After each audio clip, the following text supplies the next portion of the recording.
Good morning, y'all. Happy Monday. It's a P kind of morning, you feel me? It's always a great morning to drive into work on the NYK. It's just what it is. Yo, big shouts to everybody who made it out there to Clyde's Wine and Dine. Fortunately, on Friday I wasn't able to make it out there. Weather got real nasty on my end out here in Jersey. So, but I heard it was a great time, and I can't wait to be a part of the next one. Even though we weren't actually privy to a win in Oklahoma City. It happens. But we sure enough came back last night, didn't we? Yes, we did. Listen, man. It's easy to wax poetic on wins. It really is. You know, it's hard to wax poetic on how well or the good things about what a team does when they lose a game. But, dude, man. Win, loss, right about now, dude. My good guys, man. I love my guys.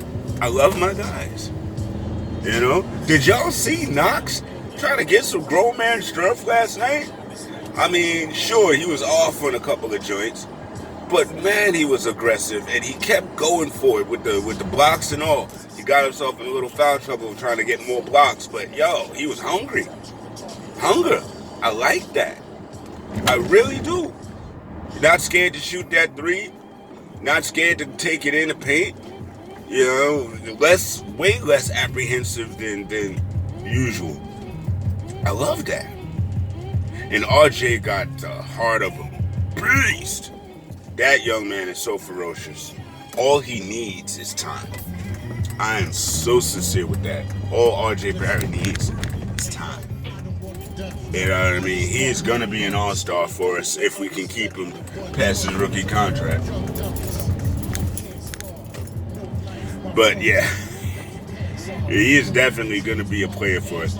And Money Mitch, I can't see how anyone could look at this young team and say that there's no development and that they're just plain trash and that there's nothing to look forward to in the future. And I've literally had conversations with fans like that, even last week. You know, nah.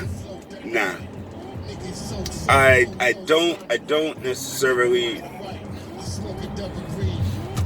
Rebuilds take a while. That's understood. Rebuilds take a while. You know what I mean? But when you see some promise in it and you see where pieces can go, then you got to stop saying that the rebuild's not working and start looking at, you know, okay, now how can we get this to the next level? So how can we get this to the next level, you ask?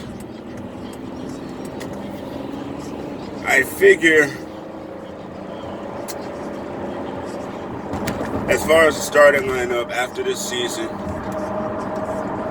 I feel like Mitch is our 5. Knox should start at the 4 next year. I just think that'll open up the game better for him. He can be physical down in the paint. He's still got that 3, so he can stretch out the defenses. Yeah, I think Knox should be a 4 by next season.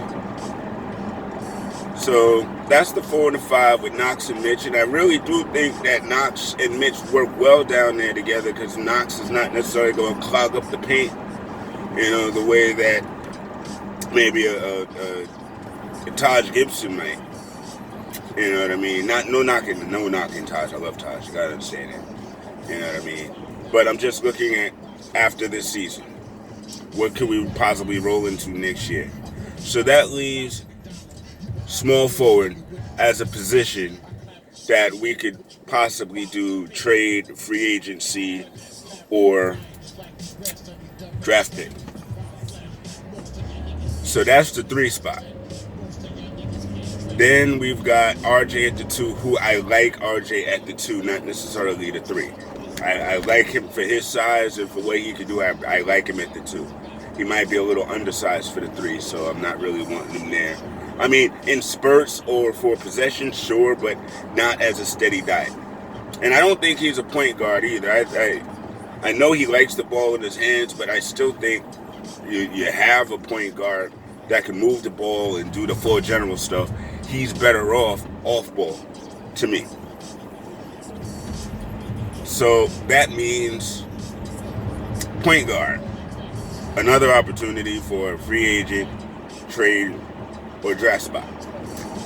And that's the starting lineup to me. If Leon Rose can get a high value free agent in here, perhaps at the point guard level, and then we draft a small forward that has all the promise in the world, I think that would be a decent starting lineup for next season. You know, that will have the promise of more than 25 games won, and maybe by this time next year we're even in a playoff position, maybe 9th, 8th seed type conversation. I mean, because the way I'm looking at it is, our bench, we keep Portis. I like what Portis does. He's not a starter, but he does a lot of good things off the bench when he calms down and he gets in the game, and I really feel like he's starting to mature there. We could probably use another backup center. I mean, quiet as kept, if you want to keep Randall, why don't you put him as the backup center? I wouldn't mind that too tough.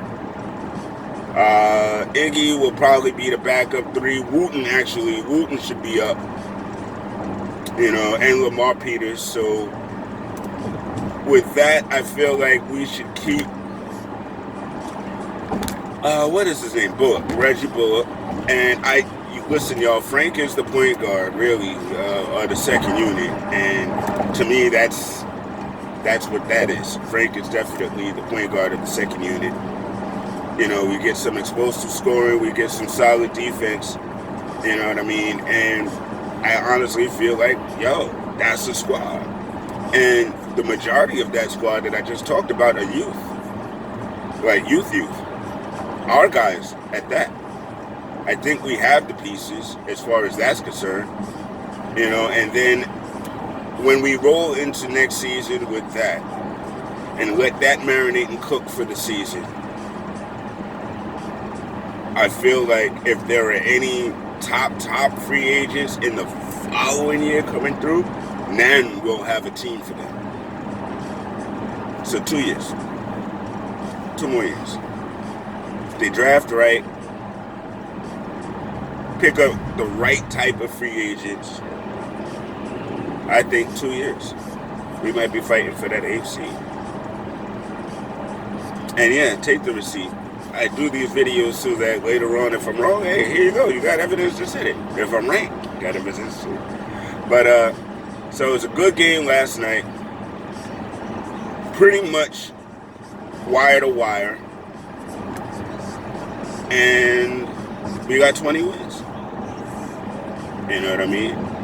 I know there's going to be people mad out there that we are not the bottom barrel. You know what I mean? We're not the worst team in the league. You know, ping pong balls and all. But the way they shafted us with the ping pong balls last year, listen, I'm not trying to put all of our eggs in a ping pong ball basket that we may not even control. You know what I mean? To me, that is a highly, highly risky proposition. And I'm not in the mood for risky propositions when it comes to my next, you feel me? Not anymore. Alright, thank y'all for listening, paying attention, and hanging out with me on my morning commute into the work plizzy. You know, big shouts, rest in peace, Sean P.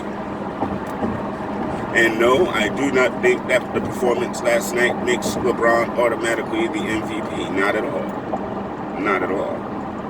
It's Giannis. You know, I'd even say Pascal Siakam keep it 100 the way that the Toronto Raptors were performing this year. But I'm not going to get into that. That's a whole nother video for a whole nother time. Y'all, my people, I'll holler at y'all. Have a great Monday. Peace.